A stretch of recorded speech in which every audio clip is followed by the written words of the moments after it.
Hello. I've been doing research on the 12 powers. Each month, I basically do a deep dive into each one of the 12 powers. And lately, I've been working on wisdom or judgment. So I'd like to share with you a story about what I found and then a personal story that sort of goes along with it.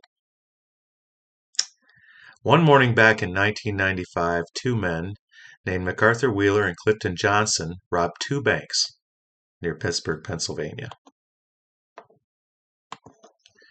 Neither of the men wore masks, and one of the men actually smiled smugly into the security cameras as they walked out of the banks.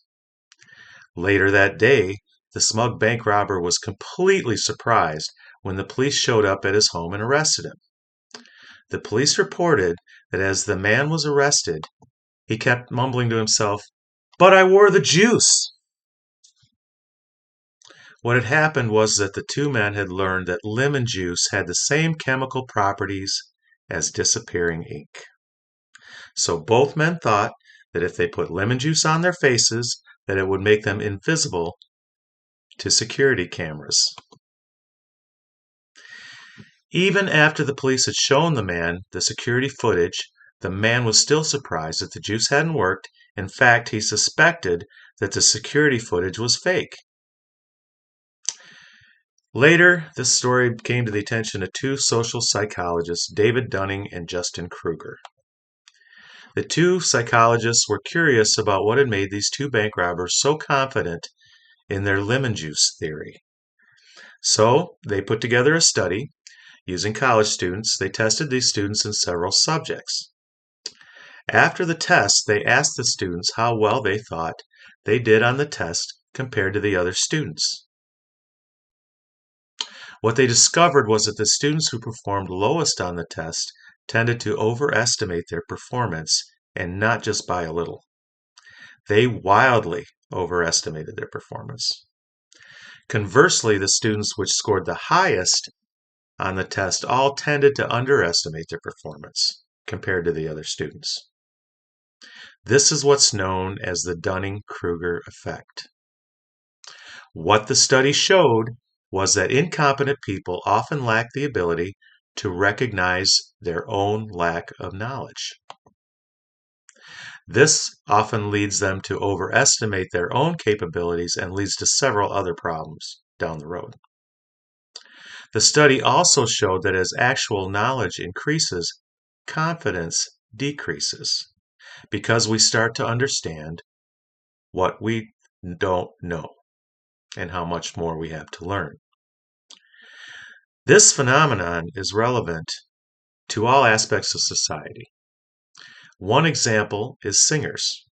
Like when singers are told at a talent show that they aren't very good, and they are genuinely shocked and skeptical of the judge's opinion. Anybody who's watched television in the last 20 years, you've probably seen one of these shows.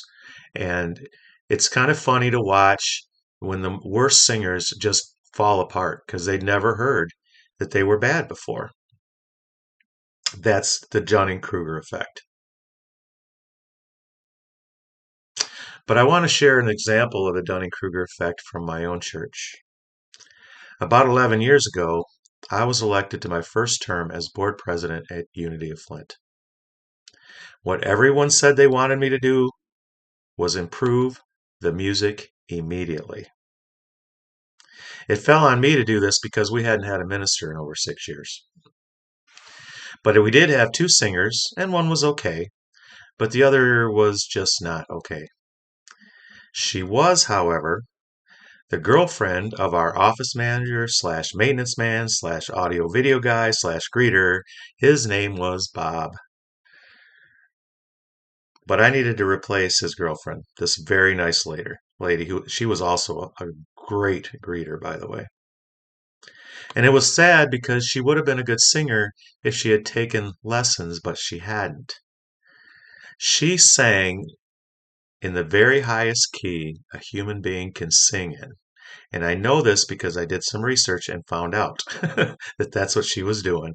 And I also found out that to be able to sing competently in that key took a great deal of practice.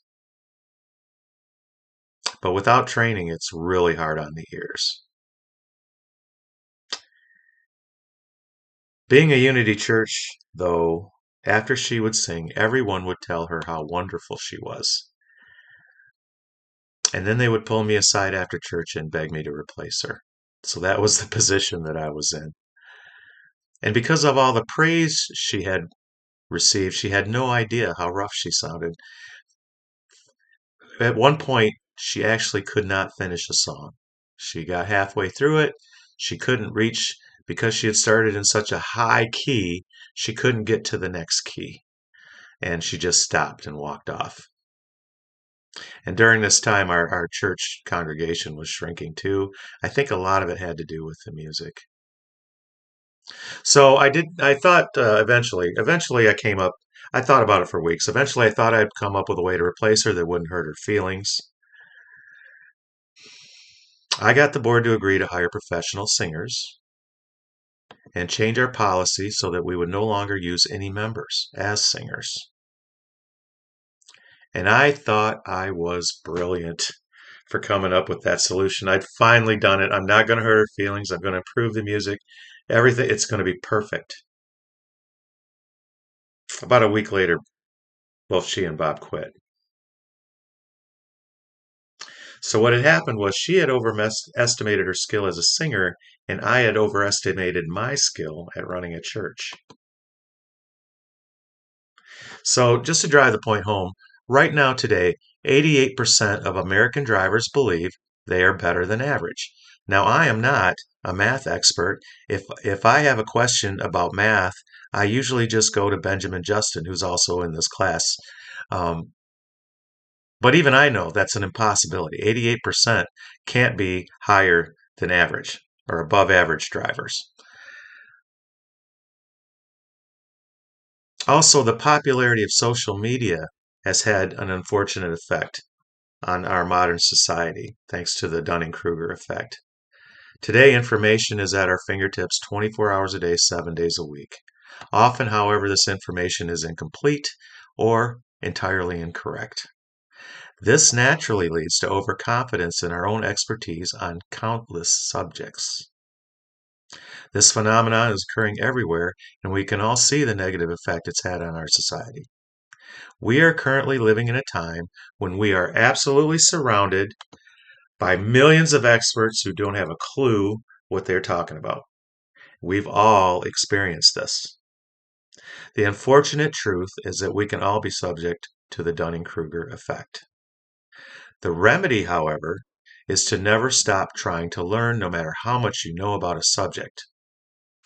In the Unity uh, book, The 12 Powers, on page 49, it says that judgment is the mental act of evaluation through comparison and contrast. Also, the revealing word tells us that if we base our judgment on sense perception or the perception of our personalities, then we are subject to fallibility. But if we base our judgment on spiritual understanding, then our judgments are safe. As Unity Truth students, we must continually practice and improve our spiritual awareness, our awareness of our higher consciousness. By continually striving to maintain an open mind and an attitude of growth, we can continue growing in Christ's mind and avoid the Dunning-Kruger effect. That's all I have for you. Thank you.